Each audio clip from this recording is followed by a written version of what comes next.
Salut tout le monde, nouvel octogone et vous pardonnerez ma voix, j'ai la bonne vieille grippe saisonnière ou plus probablement un rhinovirus. Pourquoi j'insiste là-dessus? Parce qu'il y a dû avoir au moins une demi-douzaine de personnes qui m'ont demandé, paniqué, j'espère que c'est pas le coronavirus. Et ça vous montre comment vraiment 4 ans après, on est parvenu à instaurer cette panique, à instaurer cette peur, hein. Je vous rappelle que la grippe n'a pas existé dans les statistiques internationales de 2019 à 2020, 2021 même. Et donc, on est parvenu vraiment à conditionner les gens et à créer une peur pour un truc. Vous savez, bon, le rhinovirus saisonnier, c'est quelque chose qui est dans la vie de beaucoup de gens et dont on se débarrasse après quelques jours. Mais bon, du coup, ça m'a marqué de pouvoir mettre, non pas sur la pellicule, mais sur la carte mémoire de cet octogone, ce petit fait divers qui est que ma voix est un peu bousillée par le rhinovirus saisonnier, mais que j'ai trouvé 6 personnes, même dans mon entourage proche, en mode « Mon Dieu, j'espère que c'est pas le coronavirus ».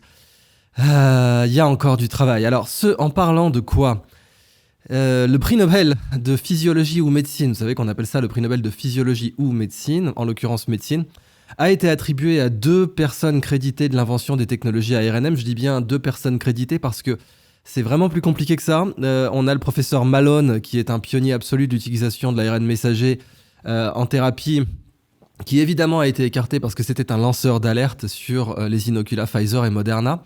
Donc d'entrée de jeu, un autre prix Nobel controversé. Alors, on va pas s'amuser à faire toutes les controverses du Nobel, hein. Barack Obama demeure le prix Nobel qui a tué le plus de gens par drone, le prix Nobel de la paix, c'est toujours aussi magnifique. Et puis, je rappelle que Proust n'a pas eu le prix Nobel de littérature, pas plus que Louis-Ferdinand Céline, et que cependant, bien entendu, on a eu donc le prix Nobel de médecine pour l'inventeur de la lobotomie, donc une méthode complètement pseudo-scientifique, complètement foireuse, même criminelle. Ça a détruit des gens, ça a bousillé la personnalité de toutes les personnes qui l'ont subi, dont Madame Kennedy. Et bah oui, lui, il s'appelle Moniz en l'occurrence, il a eu le prix Nobel de médecine, c'est magnifique. Gandhi, par contre, n'a pas eu le prix Nobel de la paix. Alors rappelez-vous toujours de la loi de Wittgenstein, hein. Quand vous utilisez un mètre pour mesurer une table, vous pourriez très bien utiliser aussi la table pour mesurer le mètre. Quand vous avez un objet noté, bah, si vous êtes sûr de cet objet, vous pouvez l'utiliser pour mesurer la note, pour noter la note. Et en l'occurrence, bah, le Nobel se note à l'aune de toutes ces controverses. Alors on peut aussi citer bien sûr le Nobel donné à Watson et Crick, alors que c'était Rosalind Franklin qui avait fait la découverte de la structure en double hélice de l'ADN. Et ce sont ces 2 personnages qui ont eu le Nobel. Bon. Donc voilà. Alexis Carrel aussi, superbe géniste, hein, L'homme c'est inconnu. C'est un de ses ouvrages dans lequel il fait complètement l'apologie de l'eugénisme au dernier degré, etc., etc. Et puis bon, toujours dans la question de la science établie, moi je me rappelle justement parce que toujours avec mon premier degré de ce petit rhinovirus qui me taquine les amygdales et les végétations, vous savez que pendant très longtemps on recommandait l'ablation des amygdales, le fait d'arracher les végétations, et puis on s'est rendu compte petit à petit en médecine qu'en réalité elles étaient la première ligne de défense contre contre une infection du cœur par la suite. Et ça c'est un phénomène qui est très connu dans la métaphore de l'hormèse, dans plutôt le paradigme de l'hormèse et de l'antifragilité chez Taleb, à savoir, vous savez, quand on essayait d'empêcher les petits feux de forêt. Alors on n'avait pas de feux de forêt tous les ans, mais une fois tous les 10 ans, on avait le gros feu décennal parce que toute la matière combustible s'accumulait en mode un peu semi-tourbière. Et Dieu sait qu'un feu de tourbière, là, ça peut durer carrément 100 ans. Et donc on n'avait pas le petit feu de forêt tous les ans. Par contre, on avait le méga feu tous les 10 ans, qui était bien pire et beaucoup plus difficile à contrôler. La théorie qui avait présidé à l'ablation des amygdales, des végétations, était un peu similaire. C'est-à-dire vous n'aviez pas la rhinopharyngite qui est un peu casse-couille 4-5 jours tous les ans ou tous les 2 ans. Mais par contre, quand vous aviez quelque chose, c'était directement le cœur qui prenait. Alors, je ne sais pas si c'était un meilleur calcul. Voilà pour l'ouverture de cet octogone. Et donc ce prix Nobel déjà hautement controversé, mais qui s'inscrit dans la ligne générale de Barack Obama, prix Nobel de la paix. Alors je ne parle même pas des prix Nobel d'économie, puisque le prix Nobel d'économie n'existe pas. Vous avez le prix de la Banque de Suède en mémoire d'Alfred Nobel, qui a été créé dans les années 70 pour justifier la doxa américaine, mais en aucun cas Nobel n'aurait créé un prix Nobel d'économie. Et puis donc voilà, ça s'ajoute à Alexis Carrel pour les faux positifs, et Moniz donc pour les faux positifs aussi sur la lobotomie frontale, et puis les faux négatifs, à savoir Gandhi, Proust et Céline, entre autres nombreux cas. Voilà pour l'ouverture de cet octogone. Alors, dans le contexte, je voulais souligner bien sûr le fait que l'Inde a changé de nom. C'est Bharat, ça y est. Alors, vraiment, Sadhguru a pesé dans cette décision. Hein. C'était une décision qui a fait intervenir tout un tas de cercles initiatiques en Inde. Et Sadhguru en personne est intervenu pour faire appeler l'Inde Bharat, puisqu'il est très écouté par Narendra Modi. Donc c'est assez intéressant de voir que tout un pays, la plus grande démocratie du monde en l'occurrence, a pu changer comme ça de nom pour sortir d'un nom colonial.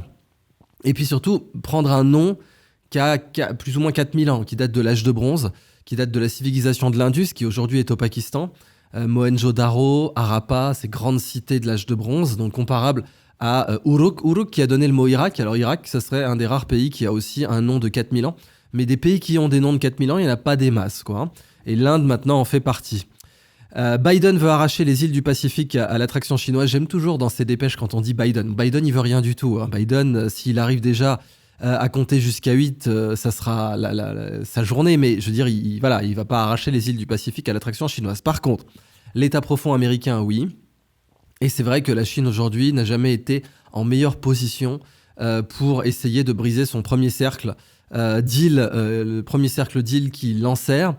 Et puis on va voir aussi que dans ce contexte, c'est la montée en puissance de la marine japonaise qui est en train de convertir certains bâtiments. Alors c'est un peu comme les bâtiments de projection et de commandement qu'on avait en France, le Dixmude, je crois, et le Mistral. Et ceux-là, en fait, ce sont des porte-hélicoptères dans la nomenclature française, puis dans l'usage français, même s'ils ont des hôpitaux, etc. Donc bâtiments de projection et de commandement. Mais les Japonais qui ont commandé des Osprey, donc vous savez, les hélicoptères avions là, américains, et puis quelque chose comme 150 F-35, ça rigole pas, avec une grande partie à décollage vertical, eh bien, sont capables de transformer ces petits bâtiments en petits porte-avions, et ça change complètement la doctrine. C'est vrai que dans un contexte où on a les missiles hypersoniques qui sont des snipers de porte-avions, avoir des petits porte-avions, c'est sans doute beaucoup plus indiqué, surtout quand on a autant d'avions à décollage et atterrissage vertical. Donc c'est pas idiot, ça change complètement le modèle du groupe aéronaval, mais de toute façon, ça vient aussi du fait que la marine japonaise n'est pas là pour se projeter à 15 000 km, elle serait là pour se projeter notamment sur Taïwan. Et Taïwan, c'est de toute évidence un enjeu pour le Japon maintenant, et le Japon a laissé entendre de plus en plus qu'il serait prêt à la protéger. Alors, il y aura toujours le problème que la Chine est une puissance nucléaire et pas le Japon, mais le Japon peut produire l'arme nucléaire très rapidement. L'armement nucléaire, en fait, est très simple à obtenir. Il y a une étape qui est difficile, c'est l'enrichissement de l'uranium. Ce sont les centrifugeuses. Et c'est pour ça d'ailleurs que les Israéliens avaient utilisé Stuxnet et d'autres verres pour empêcher le programme d'enrichissement iranien. Parce que l'enrichissement, c'est vraiment le seul truc qui est difficile dans la fabrication d'une bombe atomique. Tout le reste est facile. Et donc le Japon, bien entendu, a les technologies de centrifugeuses nécessaires pour enrichir de l'uranium s'il le souhaite. Et si jamais il sent que les États-Unis ne sont plus capables d'assurer sa protection, il est certain, et Brzezinski l'avait parfaitement prévu dans les années 90, que le Japon va s'armer nucléairement. Mais d'ici là, il est possible que la Chine grogne. En tout cas, la confrontation avec Taïwan va être, à mon avis, très inquiétante. D'ailleurs, le monde s'arme aujourd'hui et l'Asie ne s'est jamais autant armée. Et à chaque fois qu'on a des périodes d'expansion de l'armement, c'est un peu comme dans l'économie, des périodes d'expansion du crédit, et puis ensuite des périodes de rétractation, des périodes de crise. À chaque fois qu'on a des périodes d'expansion de l'armement, on a ensuite des périodes de guerre, et on l'espère pas de guerre de haute intensité, mais c'est la situation malheureusement en mer de Chine aujourd'hui. Une autre petite nouvelle avec laquelle j'ai voulu ouvrir, c'était Rome affirme n'avoir pas encore pris de décision de quitter les routes de la soie. L'Italie est sous une pression colossale d'être cooptée par la Chine. C'est pour ça que je vous avais dit que si un pays européen doit rentrer dans les BRICS, si un pays, membre de l'OTAN, membre du G7 et membre de l'Union européenne, doit rentrer dans les BRICS, la grande prise pour la Chine, ce serait l'Italie. La France serait très intéressante dans un axe franco-russe, puisque Paris-Moscou comme alliance, ce serait redoutable si Paris était indépendant, disons, du niveau de Charles de Gaulle. Du niveau de Charles de Gaulle, du temps de Charles de Gaulle, un axe Paris-Moscou était impossible sur des bases idéologiques, et la France était non alignée. Mais aujourd'hui, un axe Paris-Moscou serait d'une grande simplicité, d'autant que la France a le plus grand territoire maritime au monde. Maintenant, selon comment on compte, c'est la première zone économique exclusive. La Russie a une zone économique exclusive remarquable aussi par la taille de ses côtes, mais c'est orienté vers le pôle Nord, bien entendu. Mais avec la grande tellurocratie russe, le plus grand territoire au monde, et la thalassocratie française, idéalement avec une bonne relation entre la France et les anciens pays de la France-Afrique, ce qui n'est plus le cas aujourd'hui, eh bien, il y aurait un couple d'une grande puissance dans les BRICS. Mais pour l'instant, c'est loin d'être le cas, et la France étant un pays dirigé, étant un pays aujourd'hui vassal, ça n'a pas la moindre chance d'arriver. Cependant, une grande prise pour la Chine, après la Grèce, où la Chine a maintenant des intérêts, notamment avec le port du Pirée, eh bien, l'Italie serait une entrée absolument décisive dans les routes de la soie. Et l'Algérie le sait très bien, puisque aujourd'hui, elle fait davantage d'affaires avec l'Italie qu'avec la France. Ce qui est normal d'un point de vue géographique, c'est beaucoup plus pratique de livrer du gaz à l'Italie via la Sicile quand on est l'Algérie que via la France. Donc c'est de bonne guerre, mais comme l'Algérie veut rentrer dans les BRICS, ça peut donner un levier géopolitique intéressant à la Chine. Donc voilà comment je voulais ouvrir cet octogone. Passons sur quelques nouvelles américaines. Face aux routes de la soie, toujours Washington pousse un grand projet d'infrastructure au Moyen-Orient. Alors, un des thermomètres du rapport de force, ça va être Israël. Parce que Israël va aller évidemment dans le camp du vainqueur. Donc il n'y a pas d'idéologie, il n'y a pas de rien du tout. Hein. Ça va être vraiment celui qui est ce qu'on appelle le power broker dans la région, va être celui avec lequel Israël va faire le plus d'affaires. Donc la tentative de Washington de pousser un projet d'infrastructure au Moyen-Orient, là où elle est un peu désespérée, c'est que la Chine, ça fait 30 ans qu'elle prépare ça. Elle commence avec la période où Pudong à Shanghai se développe. Pudong qui était vraiment une zone inexistante à Shanghai puis qui devient le grand quartier d'affaires aujourd'hui. Et ça, c'est dans les années 90, quand la Chine commence à s'élever au-delà de ce qu'on appelle la sweatshop economy, donc fabriquer des fringues et des Nike concrètement. Et puis, quand la Chine rentre dans l'OMC, alors là, ça rigole plus. Le projet de route de la soie, il est complètement lancé. C'est pour ça que les Américains mettent la pression sur le Xinjiang, parce que ça serait un blocage total des routes de la soie, avec une théorie du chaos contrôlé dans la zone. Certaines confréries soufis sont intervenues, notamment la Naqshbandiya, pour empêcher ça, justement. Mais aujourd'hui, voilà, c'est le programme américain, il ne peut pas faire face à une Chine Wan Sui, vous savez, 10 000 ans. Wan Sui, Zhongguo Wan Sui, ça veut dire vive la Chine, mais littéralement, ça veut dire la Chine pour 10 000 ans. Les Japonais ont Banzai, qui est le cousin étymologique de Wan Sui. Wan Sui, Banzai. Banzai, ça veut dire aussi 10 000 ans. Donc, face à une planification aussi long terme, aussi minutieusement préparée, et qui a traversé 3 présidents chinois, là, c'est pas comme ça, juste quelques velléités américaines, même si l'État profond a une continuité réelle aux États-Unis, qui peuvent concurrencer la route de la soie, dans mon opinion. Les Républicains lancent une enquête en destitution de Biden. Bon, enfin, ça y est, enfin. Alors, mon pronostic, ça vaut ce que ça vaut. Hein, je veux dire, prenez pas mes pronostics trop au sérieux. Faites-vous votre propre opinion. Je suis quand même là pour vous apporter des dépêches. Et ensuite, assimilez-les et faites-en votre propre analyse. Mais mon pronostic personnel, c'est que ça va faire pchit parce que vraiment lâcher Biden comme ça, pour les démocrates, alors... Il y aura des petites condamnations. Je veux dire, on a déjà le fils Biden qui est dans le viseur du fisc. Mais je pense que les gros dossiers, vraiment, vous savez, c'est comme quand on fait sauter une mine, quoi. Quand on a des explosifs à faire sauter, on fait sauter les petits dossiers et les petites condamnations qui tombent. Mais les très gros dossiers de Biden, à savoir la pédocriminalité, la corruption, la concussion, les liens avec la Chine, etc., tout ça va jamais paraître au grand jour parce que ça confirmerait tellement de narratifs qui ont été appelés complotistes par les complosophistes, par les porteurs de la complofoutaise, que fondamentalement, l'État profond ne pourrait pas se permettre de laisser ça. Et en fait, pour moi, l'autre thermomètre, c'est l'affaire Epstein. Aucun de ses clients n'est inculpé. Donc, alors qu'on a ce Russell Brand qui est lui attaqué de partout, accusé de viol pour des déclarations bidons. C'est vraiment comme avec Juan Branco, hein, même méthode. Mais là par contre, alors les médias en font des caisses, mais pour Epstein, rien du tout. Donc destituer Biden, les clés pour comprendre l'annonce des républicains au Congrès, essayons de parcourir un peu cette dépêche. Les républicains au Congrès américain ont lancé mardi une enquête autour d'une possible destitution du président Joe Biden, mais une telle perspective reste à ce jour très hypothétique. C'est marrant, ils disaient pas hypothétique avec Donald Trump, qui encore aujourd'hui est sous inculpation pour jusqu'à je sais plus combien de dizaines d'années de prison, peut-être même une centaine. Les élus de la Chambre des représentants accusent le dirigeant démocrate d'avoir menti au peuple américain sur les affaires controversées de son fils Hunter à l'étranger. Exact. Quelques éléments pour comprendre cette annonce. Quelle est la procédure ? La Constitution prévoit que le Congrès peut destituer le président ou le vice-président ou des juges fédéraux en cas de trahison, corruption ou autres crimes et délits majeurs. Alors, un point important. En France, on parle de destitution. Vous avez ce courageux aviateur qui vient de faire le Tour de France en avion avec une banderole #destitution. Il est en garde à vue à l'heure où j'enregistre cet octogone. Voilà, en France, c'est considéré comme complètement inenvisageable. Au moins aux États-Unis, il y a quand même un semblant de contre-pouvoir. On peut parler de destitution librement. En France, quand on a quelqu'un qui parle de destitution alors que la Constitution le prévoit, eh bien, il fait de la garde à vue. Aux États-Unis, on peut parler librement de destitution, aussi bien de Donald Trump quand il est président que de Joe Biden. Donc ça, c'est quand même un point sur lequel il fallait insister.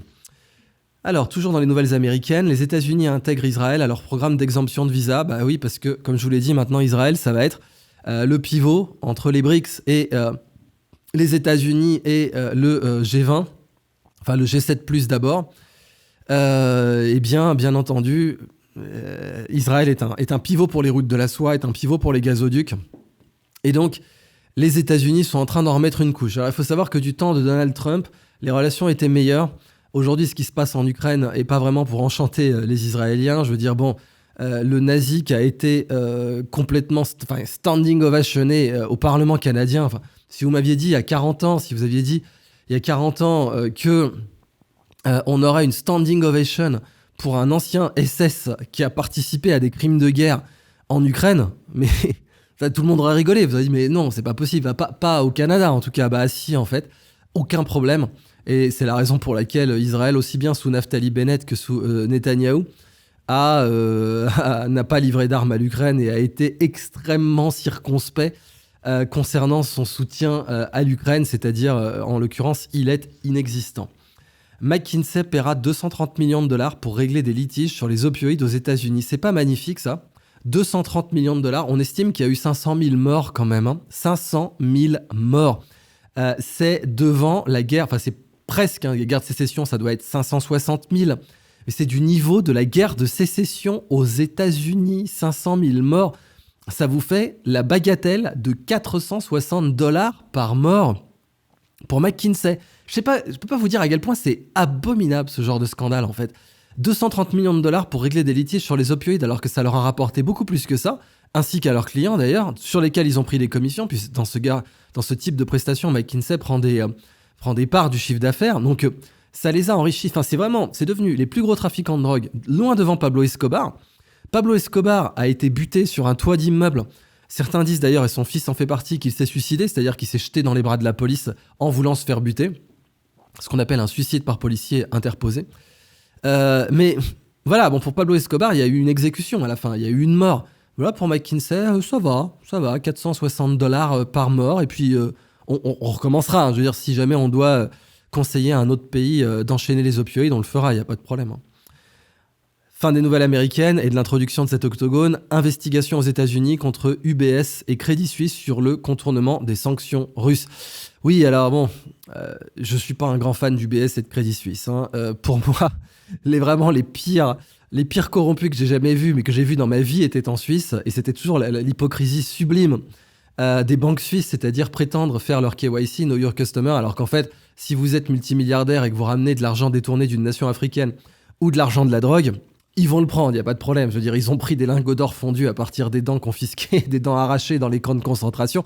Vous imaginez bien que l'argent de la drogue ou des diamants ensanglantés, ils vont le prendre aussi. Mais je suis quand même obligé de commenter cette dépêche en vous disant que en l'occurrence, ça reste de l'hégémonie américaine. Les Américains ont réussi à faire sortir la Suisse de sa neutralité, puisqu'aujourd'hui, très officiellement, la Russie considère la Suisse comme un pays ennemi, comme un pays hostile. C'est officiel dans la diplomatie russe, un pays hostile. Et comble du comble, les Suisses qui ont tout bien servi le narratif américain se font cartoucher par les States, exactement comme BNP Paribas s'était fait cartoucher quand elle a fait du business avec l'Iran. D'ailleurs, comme Renault s'était fait cartoucher quand elle a fait du business avec l'Iran, et PSA à l'époque, maintenant Stellantis. Donc voilà, business as usual, quoi. C'est très très bien de briser la neutralité fondatrice de la Suisse au nom des intérêts américains, mais ça va absolument pas les exempter d'une cartouche sur UBS et Crédit Suisse.